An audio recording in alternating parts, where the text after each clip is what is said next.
Baik, Bismillahirrahmanirrahim. Assalamualaikum warahmatullahi wabarakatuh. Apa kabar hari ini?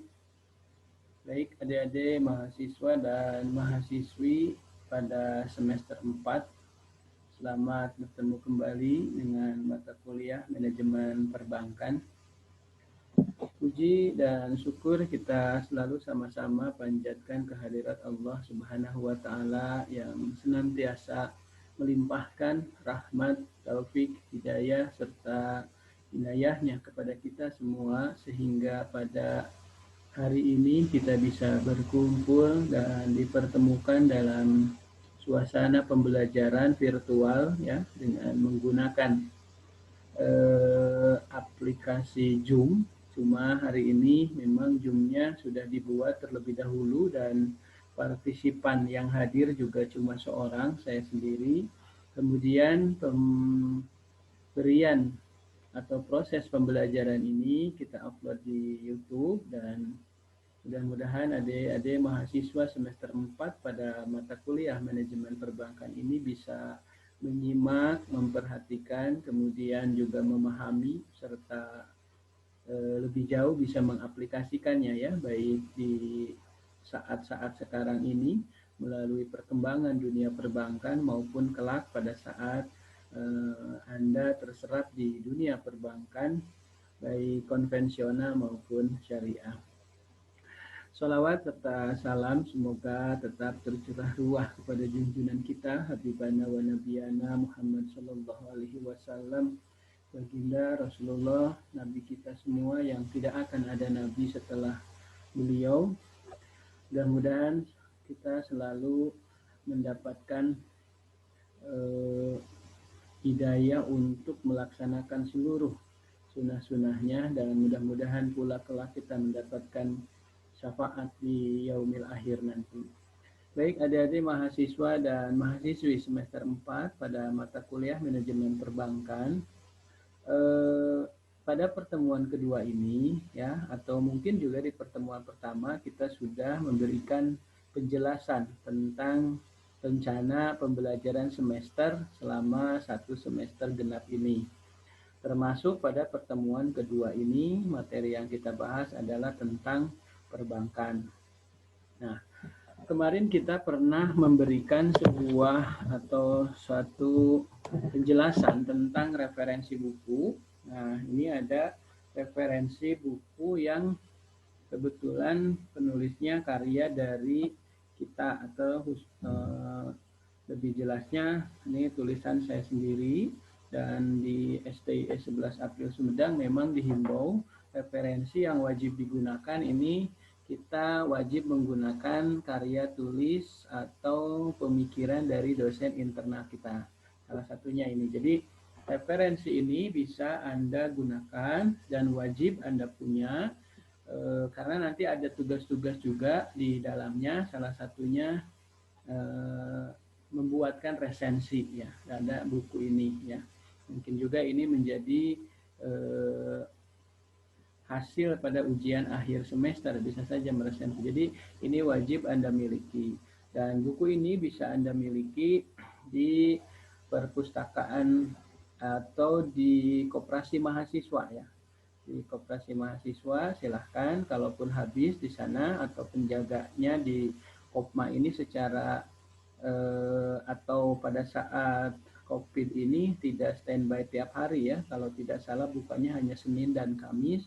Tetapi kalaupun Anda mau beli di kolektif silahkan, tinggal nanti hubungi saya sendiri ya. Nanti kita kondisikan setiap kelas ya, baik kelas karyawan, kelas A di reguler, kelas B, kelas C, kelas D butuh seluruh jumlahnya ada 36, misalkan 36 buku nanti di kolektif sama bendahara dan ketua kelasnya saja.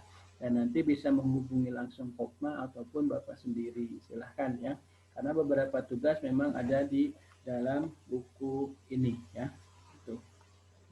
Termasuk buku ini juga setiap pokok bahasanya sudah berdasarkan kurikulum KKNI, baik standar dikti level 6 untuk program sarjana ya, Kemudian setiap pokok bahasan sudah jelas barang tentu ini sesuai dengan rencana pembelajaran semester di STIE 11 April Sumedang. Karena sejatinya saat membuatkan buku ini adalah hasil dari proses belajar mengajar yang dilakukan dosen kepada mahasiswa pada setiap pertemuannya. Jadi sudah sangat jelas bahwa setiap bab ini, setiap pertemuan sudah sesuai dengan RPS kemarin yang dibuatkan. Nah, jadi kalau untuk STIE ini sangat cocok sekali. Tetapi untuk pemakaian di perguruan tinggi di luar STIE mungkin hanya beberapa pokok bahasan yang bisa menjadi rekomendasi, ya. Tetapi ada juga seperti STIE Yasa Anggana, Garut, kemudian Unma, Uniga ini merekomendasikan buku yang kita tulis ini, ya. Termasuk juga IKOPIN, beberapa dosennya merekomendasikan. Jadi untuk kita wajiblah punya satu, ya, silahkan dikolektifkan. Nah, pengkolektifan bisa dilakukan melalui bendahara dan ketua kelasnya masing-masing. Jadi kalau di kelas ekstensi, di kelas karyawan, silahkan ketua kelas dan bendaharanya mengkolektifkan. Kemudian setelah beres semua, minggu depan atau minggu depannya lagi menghubungi dosennya untuk dikondisikan jumlah buku yang dipesan, ya. Kemudian ada nilai dari keaktifannya juga. Jadi untuk semua mahasiswa silahkan ini wajib untuk dibeli. Dan untuk kelas yang tidak diampu oleh saya, ini oleh Bu Kisti juga sama diwajibkan, ya. Terlebih yang diampu oleh saya sendiri khususnya kelas E, F, G, dan H ini wajib. Silahkan ketua kelasnya dan bendaharanya mengkondisikan, kemudian juga ketua kelasnya menghubungi dosen bersangkutan. Baik, demikian beberapa penjelasan sebelum materi ini dibahas. Tadi sudah diberikan tentang gambaran. Jadi adik-adik mahasiswa untuk memperhatikan dan menyimak apa yang barusan saja dosen berikan sebuah informasi tentang referensi buku. Selanjutnya kita masuk ke share screen. Sayang di sini kita sendirian, ya, saat direkam, jadi tidak ada satupun di kelas ini jumlah mahasiswa yang masuk. Mengingat saat kita lakukan di Zoom, sudah saya terangkan bahwa Zoom itu tidak dilakukan setiap minggu, dikarenakan kondisi mahasiswa kita juga berbeda-beda, ya. Entah itu dengan fasilitas HP, laptop yang dimiliki, kuota ataupun mungkin sinyal yang dimiliki setiap daerah ini berbeda-beda, ya. Jadi saat ini, hari ini Zoom yang kita lakukan sendirian dan ini direkap, nanti adik-adik semua menyimak melalui YouTube saja, termasuk juga melakukan proses kehadiran juga melalui YouTube. Baik, pada pertemuan ini kita akan coba jelaskan tentang manajemen perbankan, ya.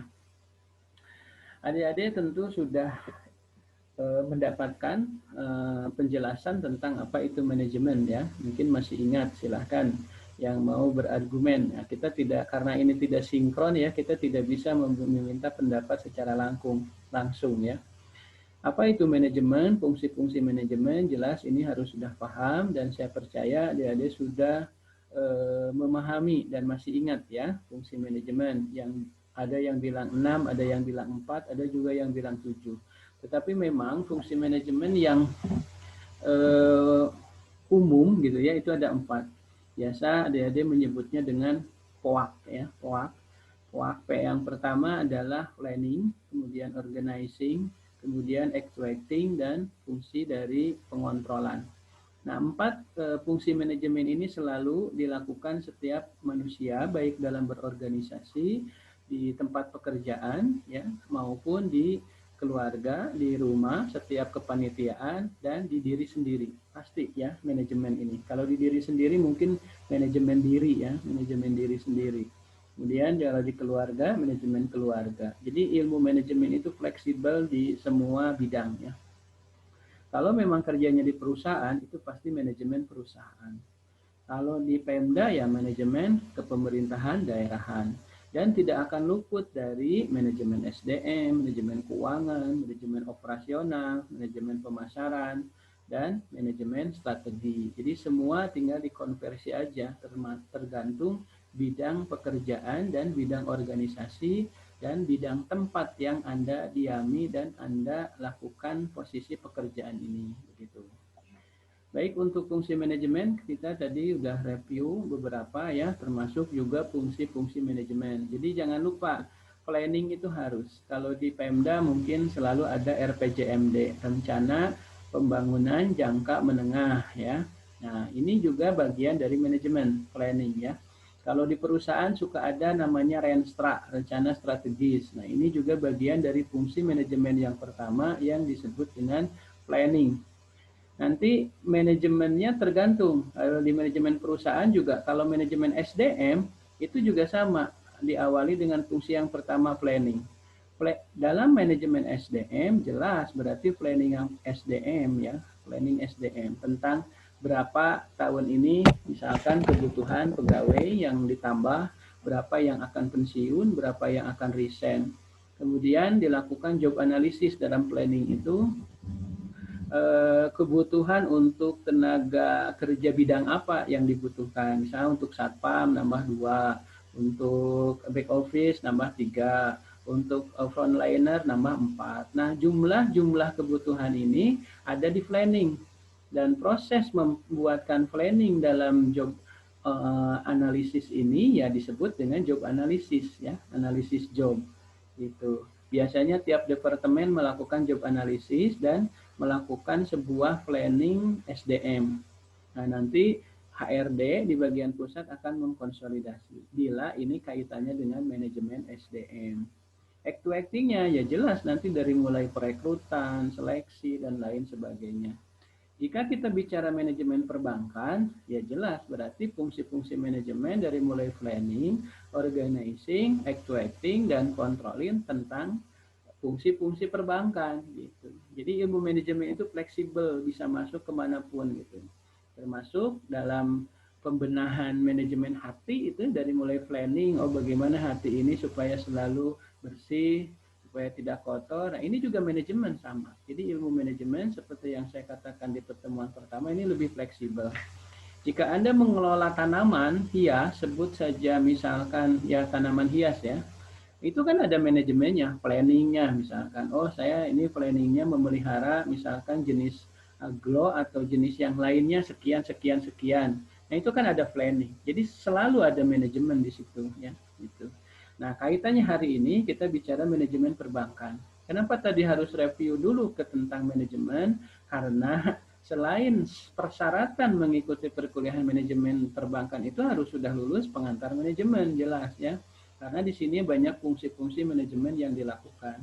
Cuma terkonversinya nanti dihubungkan dengan tentang fungsi-fungsi dari perbankan ya, dari baik planningnya, organizingnya, controllingnya, kemudian juga actingnya ya tadi gitu. Nah nanti di perbankan juga sama ya, karena ini organisasi, ini sebuah